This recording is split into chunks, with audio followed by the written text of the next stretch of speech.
Boa noite, meus amigos. Estamos aqui de volta. Como sempre, começamos invocando a Santíssima Virgem Maria, o Santo Padre Pio de Pietrelcina, para que roguem a Deus que nenhuma injustiça se cometa nesse programa. Eu queria lembrar a vocês que a conferência que eu pronunciei por internet no Congresso de Mídia Católica, Mídia Conservadora, sobre a espiral do silêncio, já está à disposição do público geral no site do Seminário de Filosofia, www.seminariodefilosofia.org. Também queria chamar a atenção para o recém-formado grupo de estudos orientado por Marcos Boeira e Henrique Elfs, que está no formacalpolitica.com.br. E pedir a vocês que visitem, sugerir que visitem o site do Padre Paulo Ricardo, padrepauloricardo.org, que está ficando cada vez melhor. Aqui, para começar, me chegam duas perguntas de duas amigas muito queridas. Aqui me pergunta o que o autor do filminho anti-muçulmano ainda está fazendo na cadeia. A resposta é aquela que o pai do Tyrone Woods, o marinheiro que morreu em Benghazi, deu numa recente entrevista. Ele disse, olha, quando estavam lá recebendo os corpos das vítimas no aeroporto, chega lá a dona Hillary Clinton e diz assim para mim, vem me dar as condolências de praxe e diz, o senhor pode ter certeza, pode ficar tranquilo que nós vamos punir os responsáveis pelo filminho. E ele disse, nesse momento eu vi que ela estava mentindo, que aquilo tudo era uma hipocrisia. Porque àquela altura todo mundo já sabia que o filminho não tinha nada a ver com a história. Porém, o senhor Barack Obama, ele prometeu, nós vamos punir severamente os responsáveis. Está aí, já puniram, pegaram o dono do filminho e botaram na cadeia. Agora, manter o cara lá tem duas vantagens. Primeiro, o filminho foi usado como camuflagem para fazer de conta que ninguém na Casa Branca sabia que era um ataque terrorista. Todo mundo pensava que era uma revolta popular espontânea contra uma merda do filminho bunda demais, que passou no YouTube, nem entrou em circuito comercial nem nada, é um negócio de fundo de quintal. E acontece que o general Petraeus, que era o chefe da CIA, ele foi ao Congresso e depois fez um depoimento reservado, não foi um depoimento público como deveria ter sido quando ele era chefe da CIA.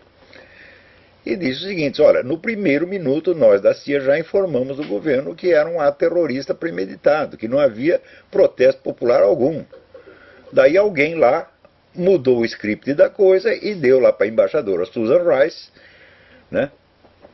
a história do filminho e ela repetiu aquela história. Então, manter o sujeito na cadeia tem primeiro esta função, conservar um restinho de credibilidade implícita na versão de que foi tudo um protesto popular contra o filminho. Em segundo, tem o mérito, tem a virtude de legitimar a criminalização das críticas ao Islã, que é uma coisa que está ficando cada vez mais patente em todo o Ocidente. Quer dizer, não só você pode falar contra o cristianismo, como é absolutamente obrigatório falar contra o cristianismo. Você verá, recentemente na cidade de Santa Mônica, na Califórnia, foi proibida a exibição pública de presépios. Quer dizer, o negócio está cercando. Vocês viram, em 1954, o grande filósofo teólogo católico, Dietrich von Hildebrand, num livro que se chamava A Nova Torre de Babel, ele escreveu o seguinte, ele disse, olha, recentemente o combate anticristão mudou de fase, mudou de etapa. Na era liberal, que era assim do século XIX, democracia europeia, essa coisa toda, o pessoal falava mal da igreja, mas o cristianismo ainda estava imbricado nos valores, nas instituições, nas leis, no ensino, etc, etc. Mais recentemente, diz ele, começou-se um esforço na esfera intelectual para repudiar totalmente o cristianismo. E ele dá como exemplo as obras do Jean-Paul Sartre, existencialismo ateu, essa coisa toda. Só que esse combate anticristão, naquela época, estava na esfera das ideias, era coisa de intelectuais. Então, hoje, se Dietrich von Hildebrand estivesse vivo e fosse fazer uma reedição do seu livro, ele teria que dizer o seguinte: agora passou por uma terceira etapa. A Torre de Babel estava em planos naquela época, agora passou para a construção efetiva. Ou seja, a briga saiu do terreno das ideias, já não são mais intelectuais discutindo, e entrou no terreno da ação prática efetiva. Ação prática efetiva que se manifesta por dois lados. Primeiro, a matança geral de cristãos. Quer dizer, estão morrendo aproximadamente de 100 a 150 mil cristãos católicos e protestantes por ano, por motivo de perseguição religiosa exclusivamente no mundo.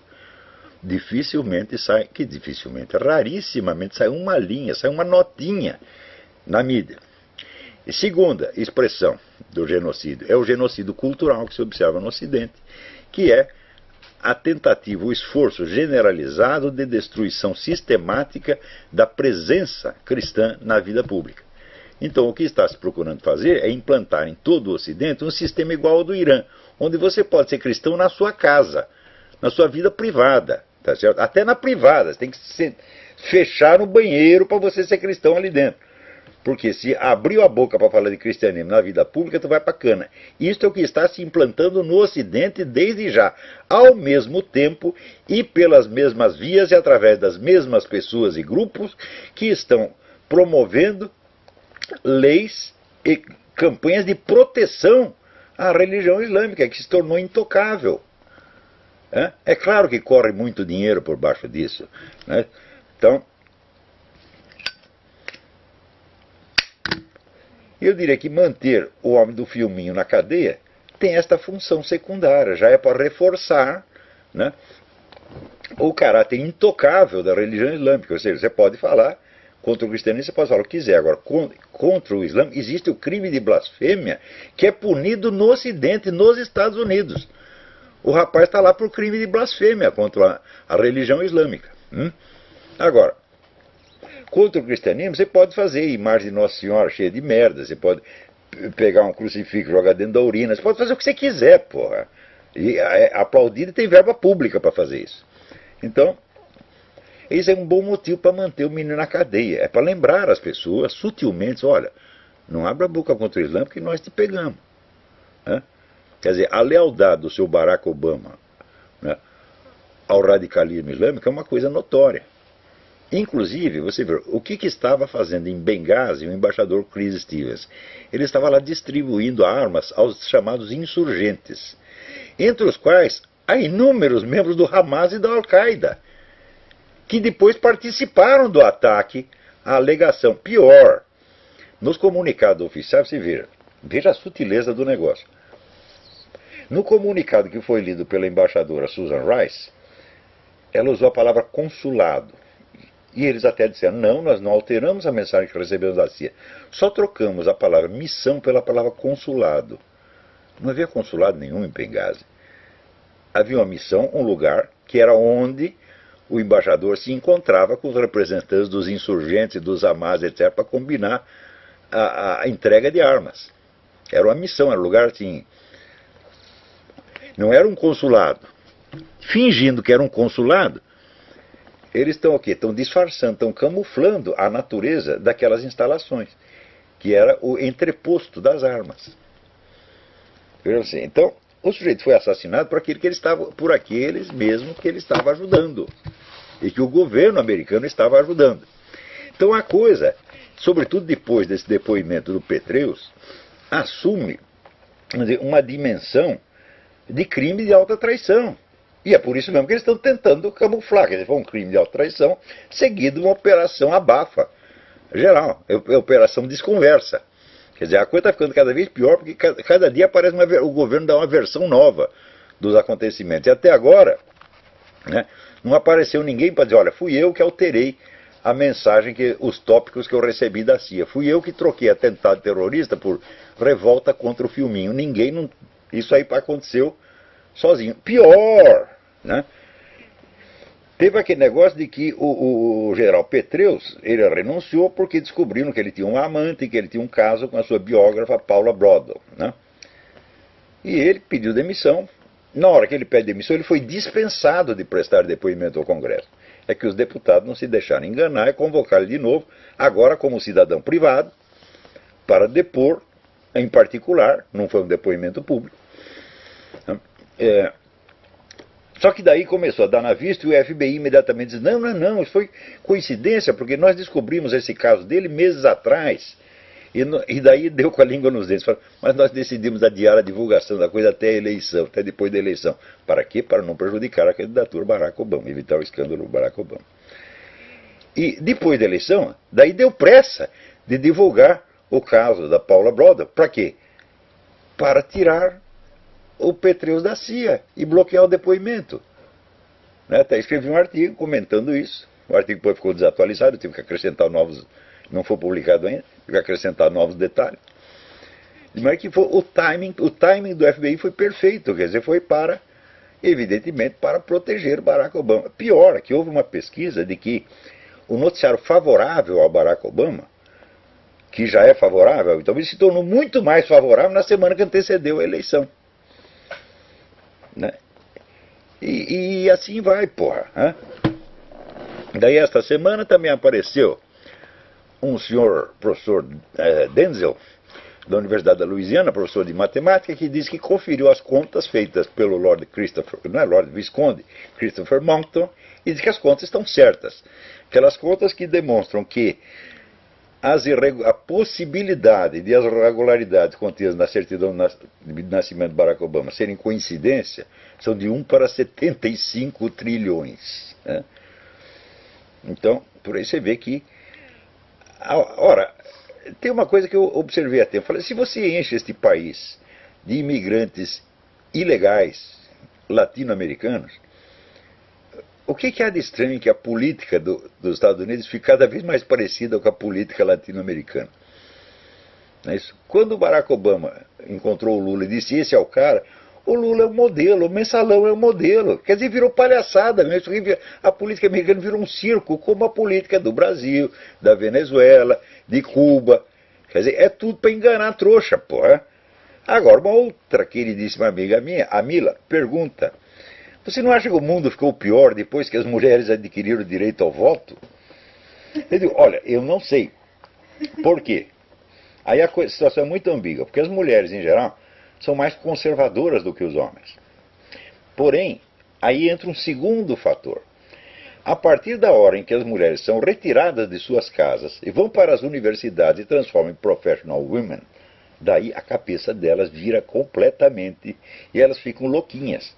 Porque a mesma rigidez que colocavam no seu conservadorismo, agora colocam a rigidez, tá certo, nesses valores socialistas que são impingidos por na universidade. Eu vi pessoas sofrerem uma mutação de 180 graus na universidade americana. Você entra lá, é um massacre, né, de propaganda comunista 24 horas por dia.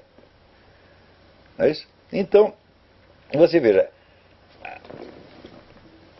e é sempre assim, a força que é politicamente dominante, que tem a hegemonia, não necessariamente os cargos públicos, mas que tem a hegemonia, sobretudo a hegemonia cultural, ela tem a capacidade de, quanto mais onipresente ela está, mais negar a sua própria existência. Então você vê aqui, até hoje, 2012, né, novembro de 2012, ainda tem gente que nega a presença maciça dos agentes soviéticos aqui nos Estados Unidos na década de 50. Né? A maior parte dos livros que circulam no assunto, quer dizer, a historiografia oficial americana, minimiza aquilo. Quando a verdade é a seguinte, é que esses agentes eles tiveram tanta presença que eles foram determinantes em decisões fundamentais da política americana. Hoje sabe-se, por exemplo, que a decisão tomada pelo governo americano de boicotar as tropas nacionalistas do general Chiang Kai-shek e apoiar o Mao Tse-tung foi todinha orientada por desinformação soviética. Tinha 2 agentes soviéticos nos mais altos postos orientando, né, as decisões. Quer dizer, as pessoas tomam decisão com base na informação que recebe. Isso quer dizer, se você é um chefe de gabinete, ser um ministro não é muito bom, porque dá na vista. Mas se você é o chefe de gabinete que leva as informações para o ministro, você, regulando o fluxo de informações que ele recebe, você praticamente determina as decisões que ele vai tomar. E foi isso que fizeram, tá certo? Também, vocês já ouviram falar do Marechal Tito, quer dizer, virou o ditador comunista da Iugoslávia. Né? Havia, no tempo do nazismo, havia um movimento de resistência antinazista chefiada por um general Mihailovic, né? Que era um conservador, democrata, cristão, essa coisa toda. E o Ocidente o apoiava. Daí a União Soviética falou, não, esse negócio não pode, tem que virar, e começaram a passar informação falsa para os governos dos Estados Unidos e da Inglaterra. Enganaram o próprio Winston Churchill, porra, que depois percebeu, falou, mas que cagada que eu fiz. Por quê? Também tinha 2 agentes soviéticos lá infiltrados no gabinete do homem, passando informação errada, dizendo que o Mihailovic era colaboracionista, que ele estava do lado dos nazistas, e que o verdadeiro combatente era o Tito, quando era o contrário, o Tito tinha feito aliança com os nazistas. Então, viraram a conversa, a Inglaterra e os Estados Unidos pararam de apoiar o Mihailovic, passaram a apoiar o Tito, que implantou uma ditadura comunista lá. E assim por diante, quer dizer, são decisões fundamentais. Nós podemos dizer o seguinte, que os serviços secretos americanos tiveram várias vitórias de pequena escala, como, por exemplo, o que eles chamam de exfiltração. Exfiltração é você pegar um alto funcionário do governo inimigo que quer desertar e conseguir tirá-lo de lá e trazer para os Estados Unidos. Eles exfiltraram muita gente, tanto os Estados Unidos quanto a Inglaterra. Então são vitórias do serviço secreto. Mas na escala macroscópica, a KGB fez e continua fazendo os governos ocidentais de trouxa.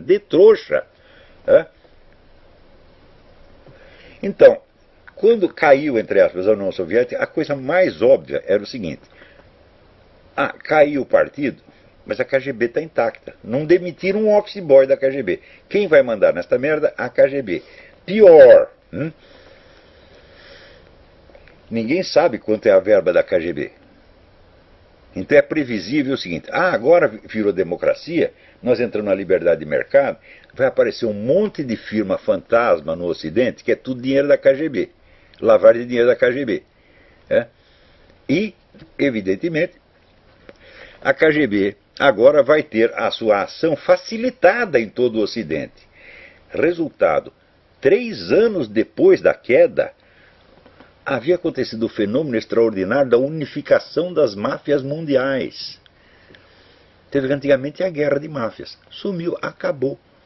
Por quê? A máfia russa, que é o próprio KGB, o próprio governo russo, muito mais poderosa que todas as máfias, unificou todas. Chegou lá, máfia japonesa, máfia italiana, diz, olha, você trabalha para mim, nós matamos todo mundo. Os caras dizem, sim, senhor.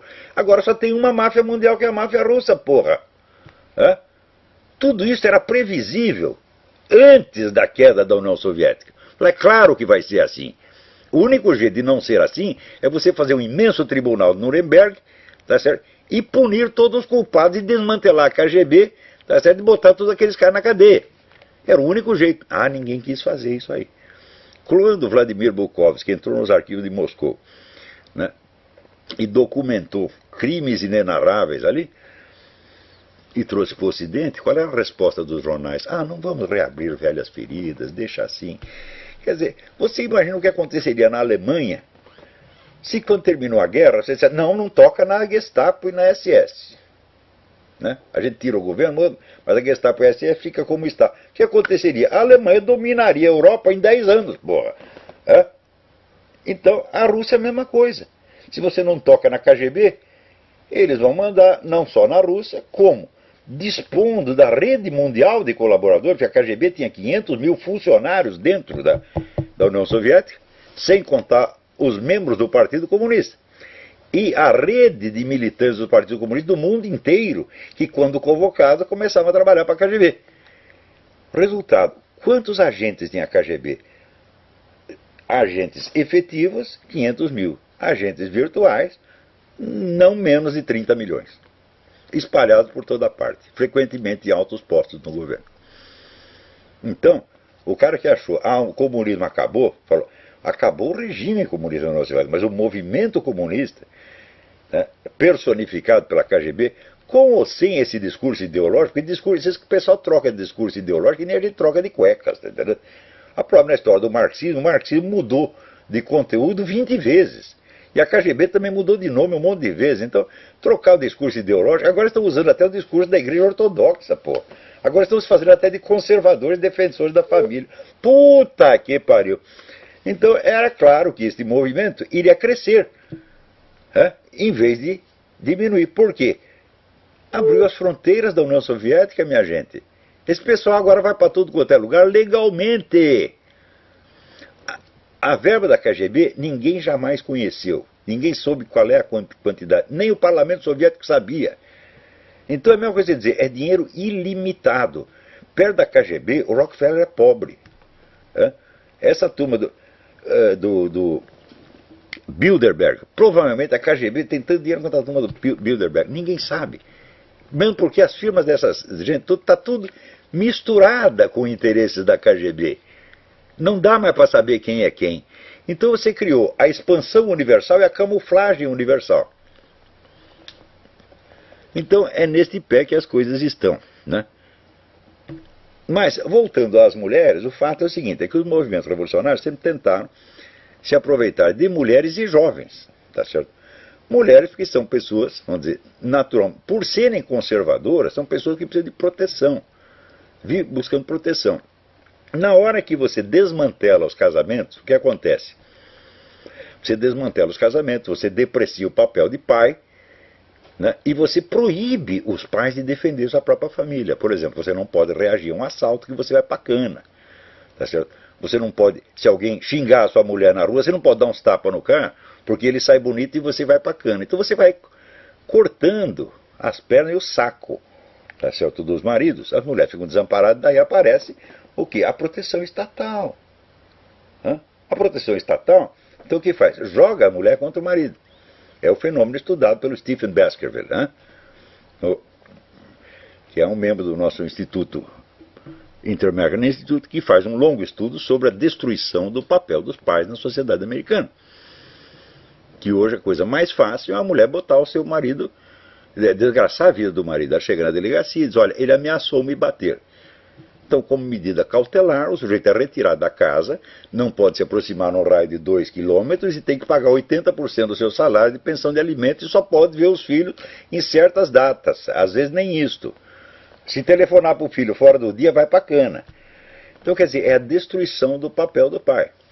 Quanto mais destrói, mais proteção estatal a mulher precisa. Quanto mais proteção estatal ela tem, menos ela precisa do marido. E quanto menos precisa do marido, mais destrói a família. E as mulheres vão ficando cada vez mais insatisfeitas, mais raivosas, mais radicais. É isso que está acontecendo. Não é que mulher em si mesma seja idiota de votar nos socialistas. Não, elas não eram assim. Mas houve uma imensa operação de uma mutação social inteira para fazer com que as mulheres ficassem assim, e elas ficaram.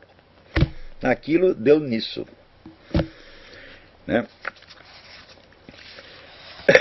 Agora, aqui alguém me envia um manifesto das forças progressistas e de esquerda para refletir sobre a crise econômica e política mundial e de reaglutinação de forças no Brasil. Entre os apoiadores da iniciativa estão os de sempre, né? Samuel Pinheiro Guimarães, João Pedro Stedley, Moniz Bandeira, Luiz Carlos Bres Pereira, Luiz Pinguelli Rosa, o famoso Pinguélico, né? E assim por diante. Olha, eu só li um pedacinho do manifesto, eu vou comentá-lo amanhã, inclusive vou dar uma entrevista ao próprio Diário do Comércio sobre isso aqui. E depois eu digo o que né?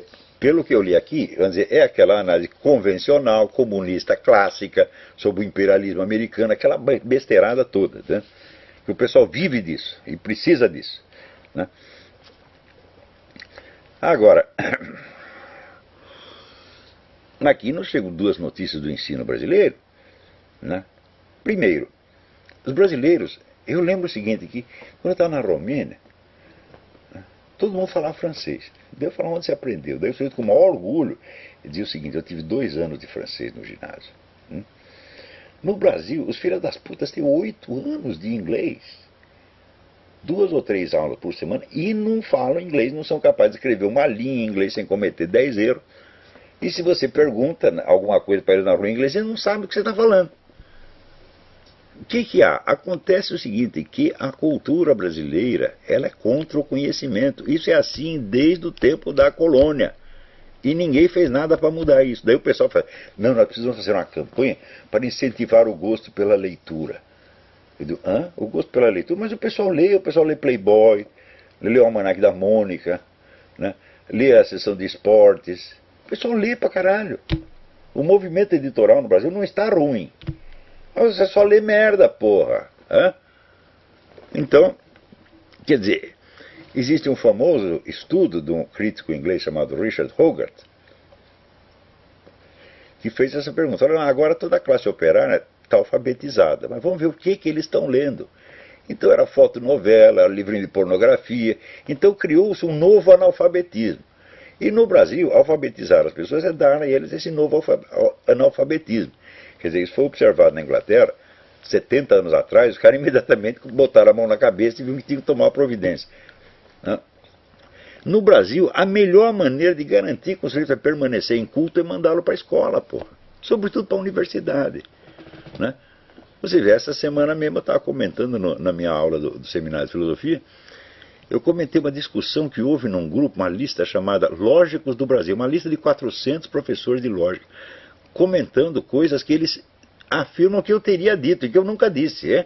Inventaram lá meia dúzia de besteira, botaram na minha boca e falaram de mim, evidentemente com aqueles ares de infinita superioridade. Eu vou colocar à disposição do público esta aula, a última aula que eu dei no sábado, para vocês terem ideia do que são os lógicos do Brasil. É uma calamidade o negócio, tá entendendo? Então, intelectual no Brasil é isso aí, Bresser Pereira, Pinguelli Rosa. Pô, assim não dá, pô. Quer dizer, desse pessoal todo, essa é ainda a velha geração que eu tratei lá no Imbecil Coletivo. Pinguelli Rosa é personagem do Imbecil Coletivo. Tem lá um capítulo chamado O Pajé. Vamos lá para vocês verem quem é o Pinguelli Rosa. Né? O João Pedro Stedley é aquele que não tinha lido o próprio livro. Porque no debate que eu tive com ele na Bienal do Livro, em 1998, ele chegou lá dizendo, não, porque há um estado de violência endêmica no campo. Daí eu peguei o livro dele, A Questão Agrária no Brasil, onde estava lá a estatística de crimes acontecidos em toda a região agrária no Brasil, durante aquele ano, 38, no ano anterior, 39. Tá certo? Eu digo, isso aqui é menos do que uma delegacia no Rio de Janeiro num fim de semana, porra. Então, quer dizer, o que o livro demonstrar é que o campo era a região mais pacífica do Brasil. Eu digo, você não leu o seu próprio livro? E assim por diante, né? Daí, o cara não acertava era uma besta quadrada. Ele falou, não, o regime militar matou os líderes das ligas camponesas. Eu falei, porra, mas isso foi em 63, caralho. Você nem sabe quando as coisas aconteceram, cala a boca, burro. Né? E ele, quer dizer, ele saiu tão humilhado, lá que saiu batendo pezinhos, dizendo, se eu soubesse que ia ser tratado assim, eu não viria. Eu falei, eu não deveria ter vindo mesmo, porra. Se eu vier discutir comigo, pelo menos estuda alguma coisa. Né? É esta intelectualidade que está aqui analisando a conjuntura internacional. Ai, meu saco! Né? É por isso que não vai, você está entendendo? Quer dizer, da mesmo modo que o Brasil, a cultura brasileira tem horror ao conhecimento, ela tem um amor infinito ao pseudo-intelectual. Né? Quando você pega um intelectualzinho de merda, desse que fez um estudo assim sobre história da escola de samba de Vila Nhocunyé, né? Você glorifica o cara, dá um título de professor, doutor, catedrático. É impressionante, impressionante, porra. Hã?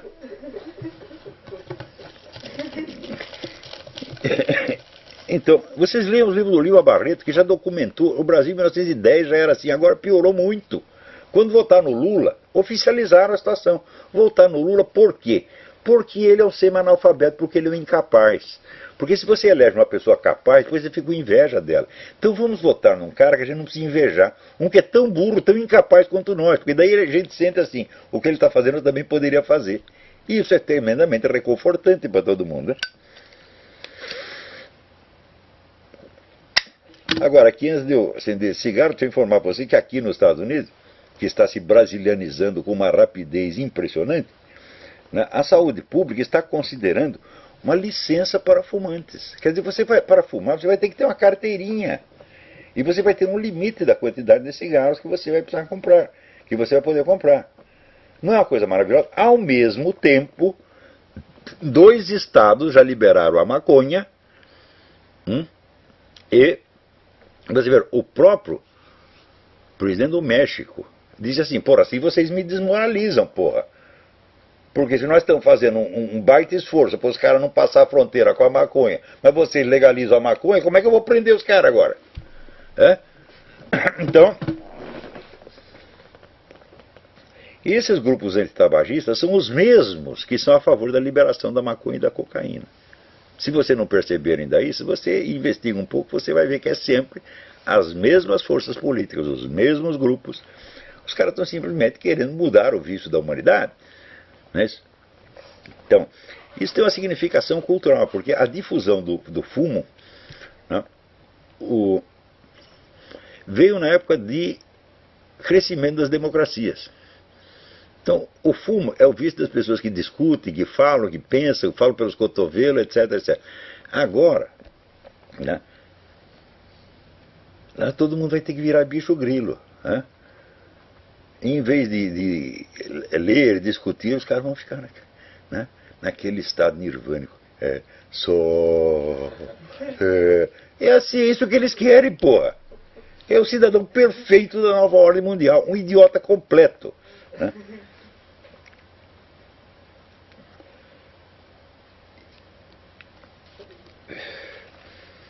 Agora, também junto com essa pesquisa dos ingleses, do que o cara não fala inglês, os estudantes brasileiros são os que têm menos livros em casa.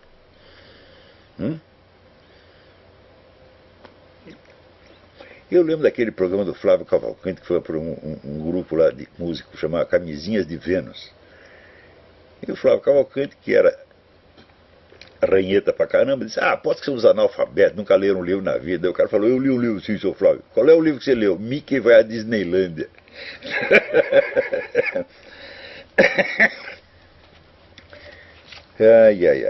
Então, aqui, para não dizer que tudo está tão ruim, página 32. Nós temos quase 100 páginas de notícias essa semana.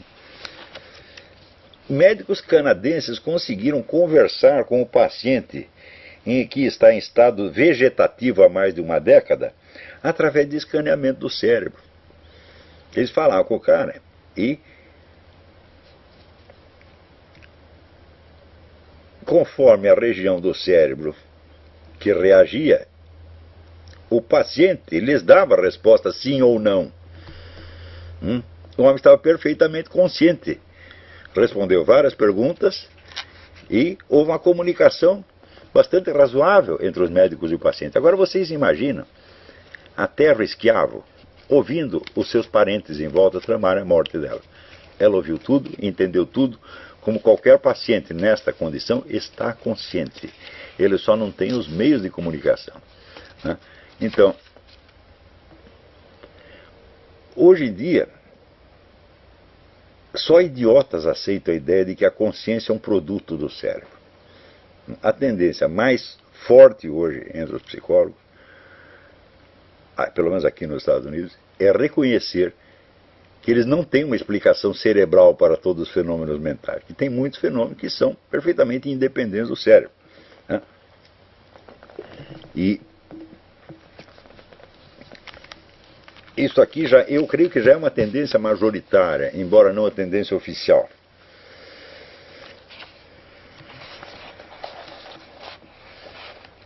Agora aqui, o Ministério Público pede que a frase "Deus seja louvado" seja retirada das notas de reais. Fala, Deus não está precisando de notas de reais, tá? Né? Mas que se tirar, para Deus não vai fazer a menor diferença. Né? Agora, isso faz parte do genocídio cultural. Quer dizer, você retirar todos os sinais da religião da vida pública, fazer recuar para a vida privada e, no fim, criminalizá-la e persegui-la. Então você tem o genocídio físico nos países comunistas e islâmicos e o genocídio cultural no Ocidente. Acontece o seguinte: o genocídio cultural sempre é preparativo do genocídio efetivo. E sempre foi assim, quer dizer, primeiro você quebra a espinha dorsal da comunidade, que são os seus valores, suas crenças, tá certo? O seu espírito de unidade, tá certo? Daí você pode mandar os caras para a cadeia ou para o pelotão de fuzilamento que ninguém mais liga. Então, você veja, este cara aqui, ele é evidentemente um cúmplice moral do genocídio anticristão mundial.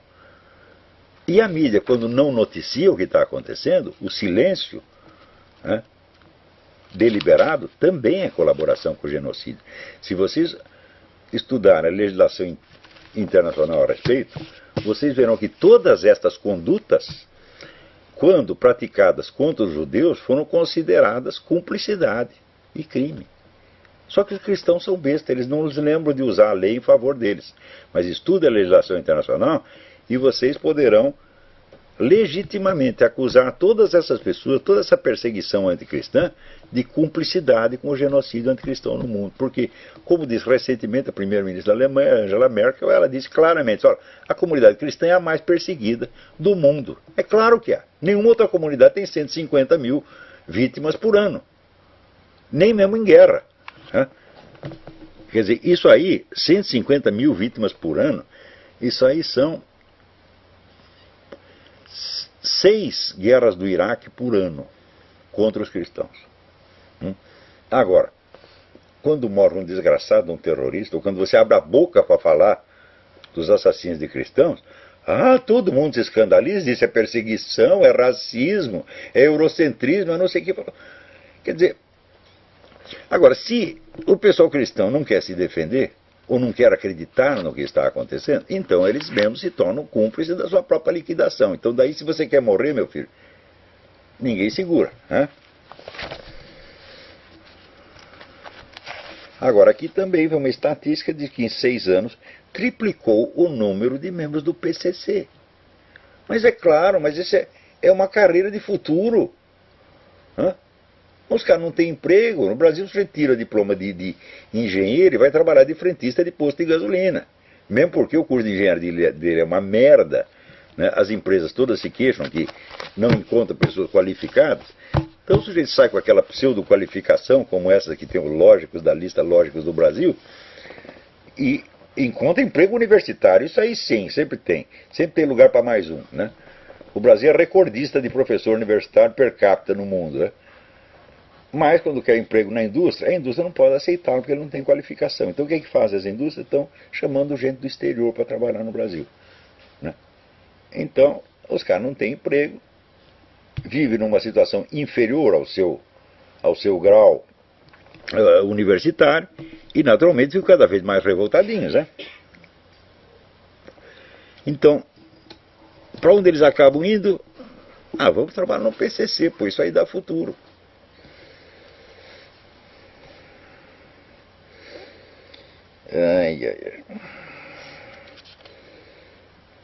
Outra coisa, estou falando aqui da perseguição anticristã.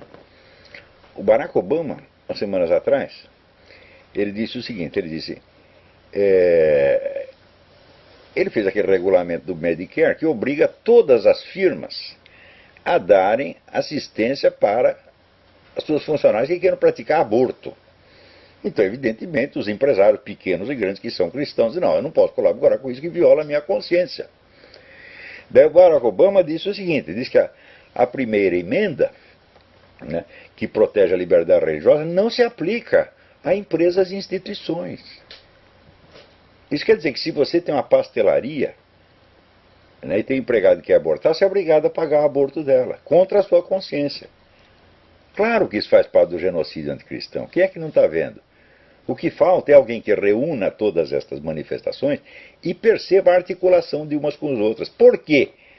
Porque essa turma que está apoiando, vamos dizer, a perseguição, o genocídio cultural anticristão, é a mesma que está promovendo a proteção generalizada à religião islâmica.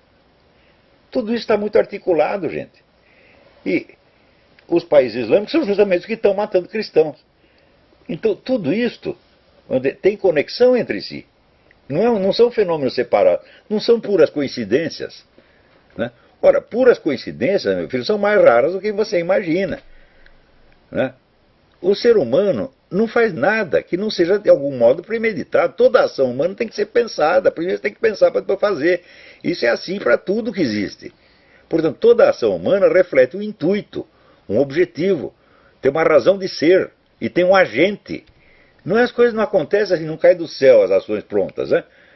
Então, quando você vai investigar quem são esses caras, quais são as conexões, quais são os compromissos políticos deles, você verá. Os caras estão perseguindo a religião islâmica aqui porque estão comprometidos ou com regimes comunistas ou com regimes radicais islâmicos, os quais regimes estão matando cristãos no seu território. Ou seja, eles matam o cristão no território que eles dominam e os perseguem culturalmente no território onde eles não são ainda a força governante. Ou pelo menos não têm, vamos dizer, o apoio majoritário para fazer um belo genocídio.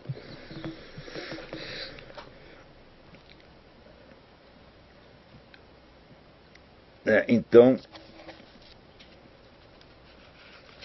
alguém me pergunta aqui se... Olha aqui, senhor.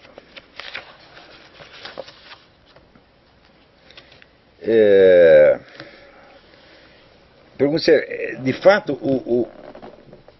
o nazismo era um regime esquerdista. Eu digo, olha, na década de 30, quando o nazismo surgiu, todo mundo achava que sim.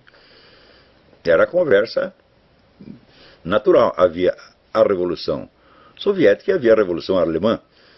Tá certo? Se você quer alguns livros sobre isso, você procura os livros de um autor que chama-se Erich von Kühnert-Ledin, L-E-D-D-I-N. Tá certo? Sobretudo tem dois livros, um que chama Leftism, Esquerdismo, e outro Leftism Revisited, que este último pelo menos é um clássico. Você verá a ideia que circulava na época e como depois isto foi camuflado. Quer dizer, o nazismo evidentemente faz parte do processo revolucionário mundial. E sobretudo, vamos dizer, o fascismo italiano é uma dissidência interna do movimento socialista. Quando, na verdade, você sabe, a palavra totalitarismo, né, foi invenção dos fascistas italianos. E o Mussolini subscreveu, ele adotou essa palavra, ele achou bonito o totalitarismo, e ele definiu como tudo dentro do Estado, nada fora do Estado e nada contra o Estado. Então todo esse pessoal que adora intervencionismo estatal, isso é tudo a esquerda mundial, meu Deus. A esquerda é isso, a esquerda é intervencionismo estatal. A única diferença é que no movimento comunista, o pretexto era de ordem internacionalista, era a Revolução Mundial. E no fascismo, nazismo, o pretexto era nacionalista. Como é pretexto nacionalista no Brasil até hoje. Esse manifesto aqui que os caras acabam de lançar vai comprovar uma vez mais. Quer dizer, a esquerda brasileira ela é a favor de uma economia fascista. Tá certo? Não por coincidência, o guru dos economistas de esquerda no Brasil, Celso Furtado, foi um discípulo de quem? Do Mihail Manuilescu, que era o ministro da Economia do governo fascista da Romênia.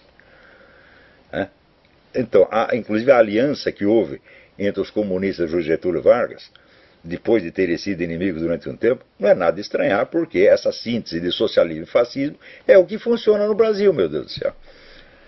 Então, peraí, tem alguém querendo falar. Alô, diga. Alô? Sim. Oi, Olavo, aqui é o Júlio, tudo bem? Tudo bem? Olavo, é muito gratificante estar falando com você, tenho uma grande admiração por você. Eu gostaria de saber, tem uma figura importante, que é o Martin Luther King, eu nunca ouvi você falar sobre ele. Agora foi lançado um livro falando do tom messiânico que o Obama teria, e compararam ele, inclusive, ao Martin Luther King. Meu Deus do céu! Meu Deus do céu! Se houve um cara que o Partido Comunista odiava e queria matar, era o Martin Luther King. O Obama está exatamente do outro lado, porra. Lê a história, você vê, o Martin Luther King era um homem que tinha lá suas grandezas e suas misérias. Era um homem de muita coragem, tá certo? Foi um grande líder e, sobretudo, o movimento dele funcionou. Do ponto de vista pessoal, tinha lá umas coisas meio mal explicadas, no diploma que ele comprou, as mulheres que ele comeu, mas pensando bem, não conta no conjunto. Tá certo? E, agora, veja as reações da esquerda naquela época. Hein? Veja, quem estava lá, de braço dado com Martin Luther King, lutando na frente? o Barry Goldwater, que era emblema do conservadorismo na época, enquanto os comunistas queriam matar o Martin Luther King.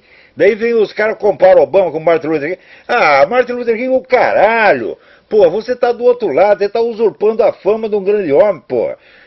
Aliás, o Obama vive disso, né? O Obama é um chupim. Né? Exatamente. O Luther King era um cristão convicto e na passeata realizada, você via os cristãos estavam cantando ali Spirituals, né? Da igreja norte-americana, quando você vê que o Obama é um sujeito que se coloca numa postura totalmente anticristã, claramente. Né? Claramente anticristã. Claramente anticristã, puxa saco de comunista, puxa saco de radical islâmico. O homem é exatamente o oposto do que foi Martin Luther King. Perfeito, Olavo. Eu queria ter esse esclarecimento a respeito dessa figura, porque fica uma cortina de fumaça, fica parecendo que Martin Luther King foi um esquerdista. Porque o pessoal vira toda a história. O pessoal não sabe nem o quê? De que partido era Abraham Lincoln? Era do Partido Republicano, porra! O Partido Democrata era o partido dos escravagistas. É? E o Partido Democrata... A esquerda americana que apoia esse movimento abortista esquece que a Planned Parenthood, o plano da Planned Parenthood, inventado por Margaret Sanger, que era uma racista, filha da puta, nazista, a ideia dela era espalhar a clínica de aborto nos bairros pretos, para ter menos preto, para branquear a população. Agora eles já varreram a história para baixo do tapete. Entendi. Poxa, muito obrigado, Lau. Obrigado eu. Volto sempre. Para você é sempre um grande banquete de conhecimento, poder te ouvir, poder desfrutar desse manjar intelectual. Obrigado. Grande abraço. Nós aqui no Brasil estamos torcendo sempre pela sua família, pelo senhor. Certo? Boa sorte para você. Você vê como são as coisas aqui? Aqui o governo sugeriu que tem o pessoal que foi vítima do furacão Sandy, né? Que ainda está na rua, estão numa merda desgraçada, né? Até saiu essa semana um artigo do Chuck Norris descrevendo a situação dos caras, é uma coisa horrorosa. Falando em coisa horrorosa, vou falar a respeito de Cuba daqui a pouco. Então, daí o governo sugeriu para eles, olha, nós podemos abrigar vocês numa prisão abandonada que tem aqui. Você imagina se no tempo do George Bush ele sugerisse as vítimas do Katrina, olha, vocês estão na rua, vamos botar vocês num prédio abandonado, foi a prisão. A mídia inteira ia cair de pau. Agora que os caras falam isso, todo mundo acha bonito. Agora, eu quero aqui destacar um negócio que no Rio Grande do Sul tem um colunista chamado Juremir Machado da Silva. Ele não é um cara muito inteligente, mas eu já tive uns arranca-rabo com ele, né? Sempre achei que ele era meio burrão. Mas, ele de fato mas ele não é um cara desonesto, né? Ele foi para Cuba e disse, olha, eu fui lá e tentei ser comunista de novo. Você vê, o cara ainda está tentando ser comunista em 2012, pô. Daí ele disse, depois de 11 dias na ilha de Fidel Castro, entreguei de novo os pontos. Né? Daí ele disse, volto chocado, Cuba é uma favela no paraíso caribenho. Não fiquei trancado no mundo de 5 estrelas do Hotel Habana Libre. Fui para a rua. Vi, ouvi e me estarreci. Em 42 anos, Fidel construiu o inferno ao alcance de todos. Em Cuba, até os médicos são miseráveis. Ninguém pode queixar-se de discriminação. É ainda pior. Os cubanos gostam de uma fórmula cristalina. Cuba tem 11 milhões de habitantes e 5 milhões de policiais. Um policial pode ganhar até 4 vezes mais que um médico, cujo salário está em torno de $15 mensais. José, professor de História, e Marcelo, os acompanharam, moram num cortiço no centro de Havana com mais 10 pessoas. Em outros chega a 30. Não há mais água encanada. Necessitados de tudo, querem ser ouvidos. José tem o dom da síntese. Cuba é uma prisão, cárcere especial. Aqui já se nasce prisioneiro e a pena é perpétua. Não podemos viajar, somos vigiados em permanência. E assim vai. Olha, procura lá no Correio do Povo de Porto Alegre, de 5 de novembro de 2012. Isso aí vocês podem achar na internet. Correio do Povo de Porto Alegre, 5 de novembro de 2012. Uma crônica excelente, né? E até comovente do Juremir Machado. Assim, parabéns, Juremir. Né? Tu provou que tu tem a coragem de falar a verdade, ainda que um pouco tardiamente. Né? Então, olha, com isso aí, falando tardiamente, eu queria ler aqui um artigo que eu acabei de mandar para o Diário do Comércio. Quanto tempo nós temos ainda? 10 minutos. 10 minutos. Então eu vou ler. Né? Chama-se Sonhando com a Teoria Final. A prova lógica perfeita independe das paixões e veleidades humanas, independe de testemunhas, independe até da existência de seres humanos. Impõe-se com a impessoalidade dos terremotos e ciclos planetários. Mas terremotos e ciclos planetários são, na escala do universo, acontecimentos limitados. Infinitamente acima deles, a prova lógica perfeita impõe-se com a autoridade absoluta da vontade divina. Aquele que dispõe de uma prova lógica perfeita pode aceitar a discordância como um fato, não como um direito. Em última instância, explicará toda divergência como fruto da ignorância ou da perversão, e mais dia menos dia, desejará suprimi-la pela doutrinação ou pela força. Felizmente, provas lógicas perfeitas só existem no domínio puramente ideal, não dizem respeito às realidades do mundo. Mesmo a ciência mais exata admite que o seu reino não é o das verdades definitivas, mas o das probabilidades e incertezas. Isso não impede, no entanto, que muitos cientistas continuem sonhando com a teoria final, a explicação unificada e cabal da natureza e de tudo quanto existe dentro dela, o que inclui necessariamente o ser humano com todos os seus pensamentos, desejos, emoções, crenças e valores. Os devotos desse ideal, quando falam dele, apressam-se em reconhecer que, aspas, ainda estamos muito longe, fecha aspas, de alcançá-lo. A aparente modéstia dessa confissão esconde a fé inabalável de que ele será alcançado. Inclui também o esquecimento de que, no passado, houve quem acreditasse piamente já tê-lo alcançado, já possuir, ao menos em linhas gerais, os princípios fundantes da natureza inteira e estar capacitado, portanto, a aplicá-los a todos os domínios do conhecimento e da ação, modelando por eles a sociedade, as leis, a cultura, a educação e a mente humana. E em nenhum desses casos, a fundamentação chegava ao nível de uma prova lógica perfeita. Incluía sempre alguns pressupostos não provados, às vezes incongruentes ou incompreensíveis. Mas, em todo caso, comparada com o restante das opiniões em circulação, a teoria geral parecia ser o que mais se aproximava de uma prova lógica perfeita, tornando difícil aos seus porta-vozes resistir à tentação de arrogar-se a autoridade ilimitada de um mandamento divino, sufocando toda a oposição como irracional e anticientífica. Isso aconteceu pelo menos 3 vezes na história. A primeira foi quando Sir Isaac Newton, tendo obtido sucesso em deduzir de princípios mecânicos alguns fenômenos da natureza, fez votos de que em breve se pudesse explicar pelos mesmos princípios todos os demais fenômenos. O desenvolvimento posterior das ciências mostrou que o sonho era impossível, mas no século XVIII, à medida que o prestígio de Sir Isaac se espalhava pela Europa, esse sonho foi tomado como realidade consumada e se consagrou em doutrina obrigatória sob o nome de mecanicismo. Logo, o mecanicismo transfigurou-se em projeto de reforma social e começou a cortar cabeças, inclusive as de alguns mecanicistas insatisfeitos com as consequências políticas da doutrina. A segunda vez foi quando a doutrina evolucionista de Charles Darwin, mal publicada, e embora não fosse nem mesmo uma teoria de tudo, e sim apenas uma explicação abrangente da variedade dos seres vivos, já foi aplaudida como chave geral da história humana e fundamento científico tanto da guerra de raças quanto da luta de classes. Adotada com ligeiras modificações pelos 2 regimes totalitários que disputavam o poder no mundo no início do século XX, serviu de fundamento ideológico à matança organizada de uns 200 milhões de seres humanos. A terceira, que se entremescla à segunda, foi a proclamação do marxismo como suprema explicação científica da evolução histórica e, no dizer de Jean-Paul Sartre, a filosofia insuperável do nosso tempo. Deu no que deu.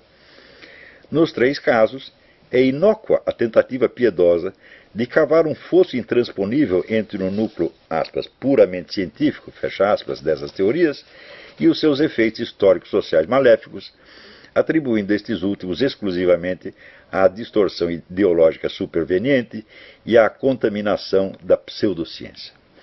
Teorias científicas não descem prontas do céu das ideias puras. Todas trazem, no fundo, algum elemento ideológico, por discreto e indesejado que seja, o qual, cedo ou tarde, acaba por subir à superfície da história, como as paixões rejeitadas sobem do inconsciente e acabam por engolfar a personalidade. Newton não concebeu sua teoria gravitacional só para explicar determinados fatos da natureza, embora ela ainda seja ensinada assim à população ginasiana, mas como parte de um projeto abrangente de destruir o cristianismo trinitário e substituí-lo por uma religião da unidade absoluta, de inspiração esotérica, vagamente semelhante ao Islã. É preciso ser muito sonso para não notar aí o alcance da ambição totalitária subjacente. Darwin e Marx foram bem mais explícitos quanto às consequências previsíveis das suas teorias. O primeiro aceitou o genocídio como um fato normal da natureza, o segundo como um instrumento indispensável para a instauração do paraíso socialista. A deleitação utópica com que tantos cientistas hoje sonham com a teoria final e se esmeram em aprimorar os instrumentos lógicos para fundamentá-la, não parece, nesse sentido, ser um prenúncio de dias melhores para a espécie humana. Então, com isso acabamos. Por hoje é só. Até a semana que vem. Muito obrigado.